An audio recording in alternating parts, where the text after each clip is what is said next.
Oi, minha gente, como é que vocês estão? Bora lá, seguinte, hoje eu quero trazer pra vocês a resposta a uma mensagem que me mandaram também. Acho que essas respostas trazem até um pouco mais de clareza pra vocês.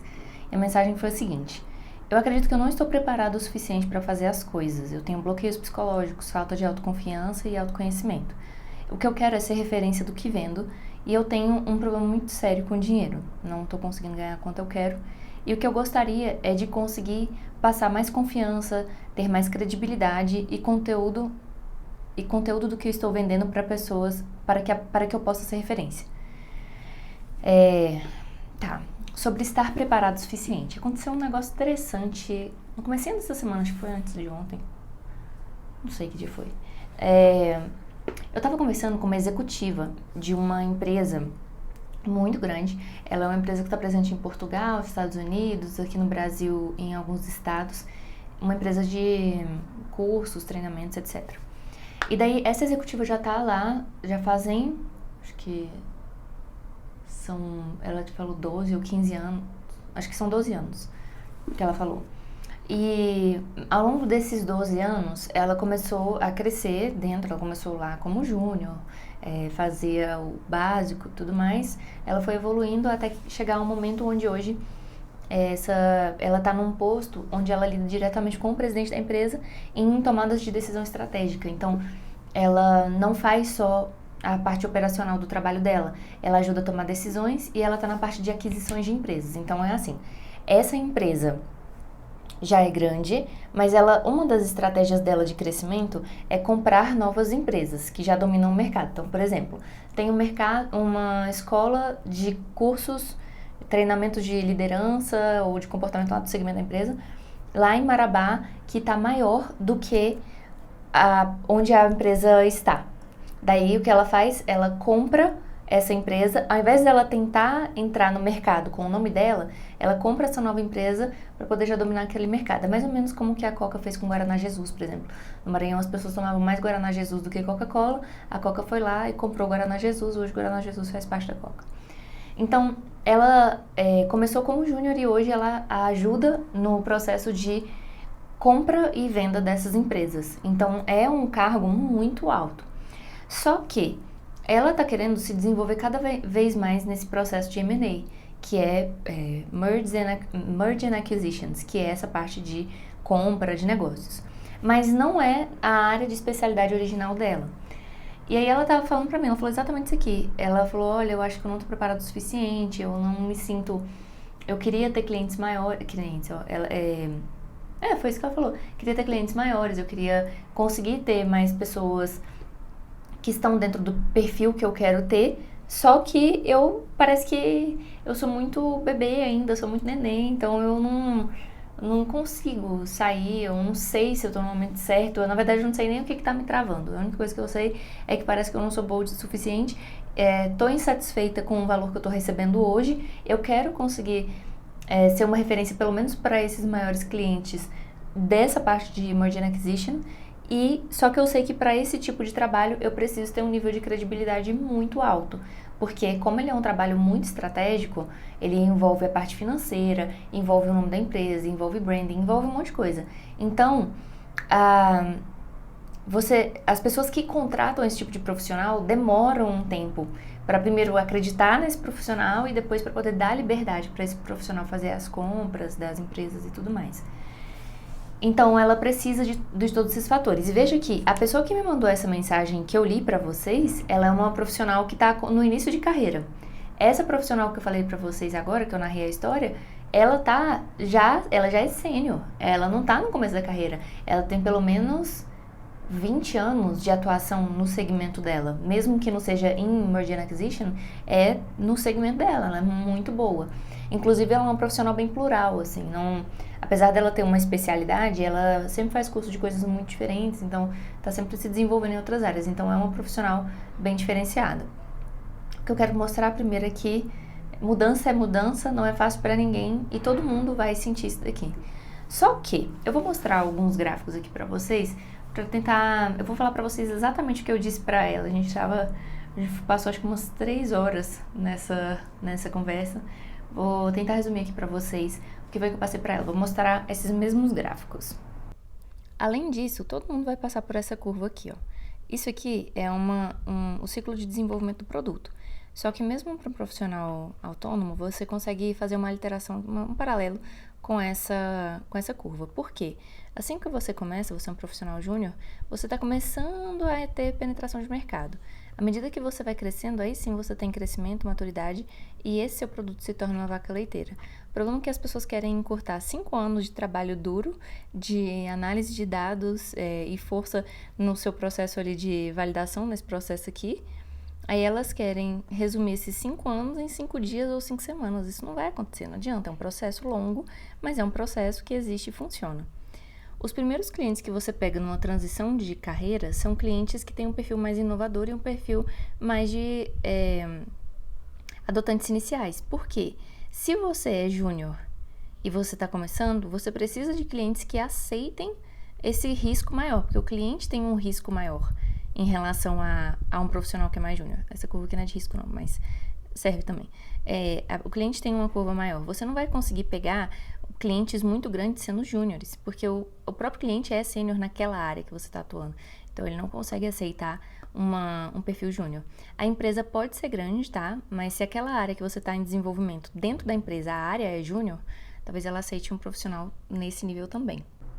Ou seja, o que eu quero te dizer com essa história? Se você não se sente preparado porque você está mudando de área ou porque você está fazendo uma transição profissional, porque antes você passou 10 anos da sua vida trabalhando de um jeito e agora você quer trabalhar de outro, você passou 5 anos da sua vida recebendo o mesmo tanto e agora você quer entrar em outro patamar de recebimento, você sempre trabalhou com cliente barato, agora você quer trabalhar com cliente caro, esse tipo de mudança estrutural, ele vai te gerar insegurança, meu filho. Não tem como. Se você não sentir uma pitada de insegurança, você não é humano, não. Vai lá fazer um teste que você deve ter traço de psicopatia. Isso vai te gerar ansiedade, vai te gerar um frio na barriga e vai gerar uma sensação de que você não está preparado o suficiente para poder fazer as coisas. Como é que você sabe se você realmente não está preparado ou é porque você está passando por uma fase de transição? Você tem que olhar o seguinte, você tem que ser capaz de ver qual é o tipo de problema que os seus clientes têm. Qual é esse problema? Então, o cliente, o que ele quer alcançar? Não é, por exemplo, o cliente, eu sou consultor financeiro, meu cliente tem dificuldade de separar as contas físicas da pessoa jurídica. Não é isso. Qual é o desafio que seu cliente está querendo chegar? Ele está querendo aumentar a margem de lucratividade dele? Qual é o objetivo empresarial dele, já que você é consultor financeiro? Ou então não, é uma pessoa física. Eu sou consultora de imagem, por exemplo, e a minha cliente não sabe que roupa vestir. Não, isso não é um problema da cliente. O problema da cliente é, eu quero conseguir, por exemplo, faturar mais, só que as pessoas não me dão credibilidade. Então, eu quero a consultoria de imagem, ela é uma estratégia para alcançar esse grande objetivo e para resolver esse grande problema na vida dela. Não é uma obrigatoriedade, ela poderia resolver esse problema de várias outras formas, inclusive com a consultoria de imagem. Você tem que conseguir se descolar um pouquinho do seu serviço, parar de ser apaixonado pelo que você faz e olhar para o cliente. Qual é a realidade da vida dele? Depois que você olhou isso, aí sim você vai olhar, tá, qual é o tamanho desse problema, qual é o escopo desse problema? Como que esse problema repercute na vida da pessoa? De 0 a 10, o quão capaz eu sou de resolver isso? Então, por exemplo, lá essa cliente que eu citei, que ela tá transitando agora para uma área de M&A. M&A é M-E-N, tá? Caso vocês queiram procurar. Qual que é o problema dela? Esqueci, gente, qual que é o problema dela? Eu tava falando de merger and acquisition, não ter credibilidade, fazer a transição. Sim. Ela sabe qual é o problema do cliente. O cliente quer expandir. Todo cliente que faz aquisições, ele está em um processo de expansão. Ele tem normalmente um objetivo relacionado a domínio territorial. Então, eu quero alcançar áreas maiores. Não é só o faturamento, sabe? Ele quer estar em todos os estados, ou quer estar em uns 3 países, quer estar em mercados, no mercado latino-americano, normalmente quer uma ocupação territorial. E o que impede essa pessoa de fazer essa fusão, um dos grandes problemas é a negociação. São negociações muito grandes e muito agressivas, que tem muita coisa em risco. Não é só o dinheiro, é reputação, é marca, é muita coisa que está em jogo. Dessas áreas, se eu estivesse aqui com a cliente, o que eu falaria para ela? Tá, vamos listar aqui todos os problemas que uma pessoa tem durante um processo de expansão, que é o objetivo do cliente, não é de M&A. Qual é o objetivo do cliente, tá? Tem o problema, por exemplo, de negociação, tem um problema jurídico, tem problema de tributação, tem um problema de expansão de times, problema de pessoas, tem um problema estratégico, que é como que eu tomo decisão, como é que eu sei qual é a melhor empresa, como é que eu escolho qual é a melhor empresa. Tem um problema de valuation, que é como é que eu avalio essa empresa no mercado. Então, você vai listando todos os problemas. Daí, de 0 a 10, a gente vai começar a enumerar quanto de experiência ela tem para poder resolver cada um desses problemas. 0 a 10, 0 a 10, 0 a 10, 0 a 10. Se ficar mais fácil para você, você pode colocar, por exemplo, sou iniciante para...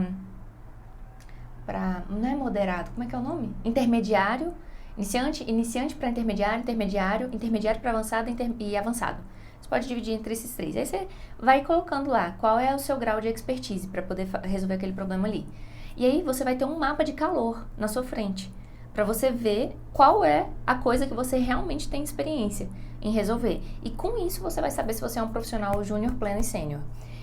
O profissional sênior, quantitativamente, ele entende de todos os problemas no nível intermediário ou intermediário para avançado, só que ele é avançado em, sei lá, um tipo de problemas específico. Ele pega um grupo ali de uma categoria de problemas e ele é avançado nessas categorias. Esse é o profissional sênior.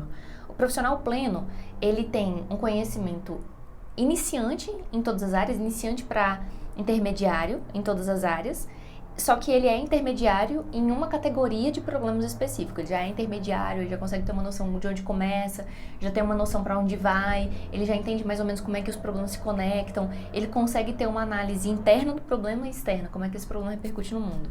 E o profissional júnior, ele é iniciante em todas as áreas, ou tem algumas áreas que ele é de iniciante para avançado. As áreas que ele tem ali maior expertise, uma categoria. Então, ele é o profissional que quando ele vê um problema, ele não faz a menor ideia de como é que esse problema se conecta com o todo. Ele não consegue ter clareza de como que aquele problema repercute na vida das pessoas, da vida do cliente dele, né? Ele não consegue ter essa clareza. Esse é o profissional júnior. Então, para responder essa pergunta, acredito que não estou preparado o suficiente, tirar de acredito para tenho certeza, você pode fazer esse mapa de calor, e aí você vai levar em consideração também isso que eu te falei, sobre a transição, sobre os ciclos, sobre validação de produto, etc. Só que, por que eu mostrei aquele gráfico lá também? Principalmente esse gráfico aqui. Eu vou mostrar porque eu tô contra a luz, aí não vai dar pra enxergar direito. E se você tá achando ruim eu filmando minha tela, você vai embora. Ah, não, ó, gente enjoada. Só quer coisa de alta produção. Não tem produção alta aqui, não. Tá vendo esse gráfico aqui? Aquele que eu te mostrei? Que é o de demanda, viabilidade econômica e viabilidade técnica. Pois é, o ponto de intersecção do que tem viabilidade técnica, ou seja, você sabe fazer, tem faturamento e lucro e que tem cliente para isso, aqui nesse ponto de intersecção é onde você encontra um dinheiro escalável. Escalável não, crescente. Aqui você consegue ter uma boa penetração de mercado. Mas perceba que se você vem para cá, por exemplo, você vai encontrar um tipo de trabalho que você sabe fazer, você tem habilidade técnica para fazer, é uma área que dá dinheiro e tem faturamento, só que a demanda não é alta. Aqui, ó, tá vendo esse trechinho aqui? A demanda não é alta o suficiente para te manter no mercado. Então, é isso que você precisa conseguir analisar no que você está fazendo hoje. Por exemplo, teve uma pessoa que falou assim, Fernanda, eu sou doula. A minha cliente, ela só veio uma vez, porque pariu e é isso aí, então não tem mais o que fazer. Só que tchau. Tá, se cuida. Gente, a moça trabalha aqui em casa, tá indo embora. E é isso aí, sem cortes. Então, o ponto onde ela tá tendo problema é como é que eu faço para poder aumentar a quantidade. Como é que eu faço para ter mais clientes ou ganhar mais dinheiro tendo menos trabalho? Porque o parto, ele é um processo bem complexo para a doula. Aí ela fala que tem outros trabalhos de acompanhamento da mãe, acompanhamento do recém-nascido, só que ela precifica muito baixo, sendo que a cliente já é cliente, ela já confia na doula. Ela não tem por que trocar de doula depois que a mulher já fez o parto dela, o vínculo emocional é muito alto, o vínculo de confiança é muito alto, daí ela joga o preço lá embaixo, não tem margem com isso e acaba perdendo. O problema dela tá na precificação, nesse caso aqui, porque ela já tem um cliente. Então, o que eu quero te mostrar é que, assim, são problemas, esse problema de ser referência, dinheiro E estar preparado para a mudança, ele tem esse tripézinho aqui. Ele está envolvido nesse tripé. Dá uma autoavaliada no que você está fazendo hoje, vê se faz sentido para você. E se por acaso você fizer esse exercício aí do mapa de calor, você viu esses gráficos, mas ele não fez sentido para você, me manda mensagem aqui embaixo nos comentários que eu vou responder assim que eu conseguir, tá bom? Beijo no seu coração. Eu espero que esse insight tenha valido a pena para você e até o próximo vídeo.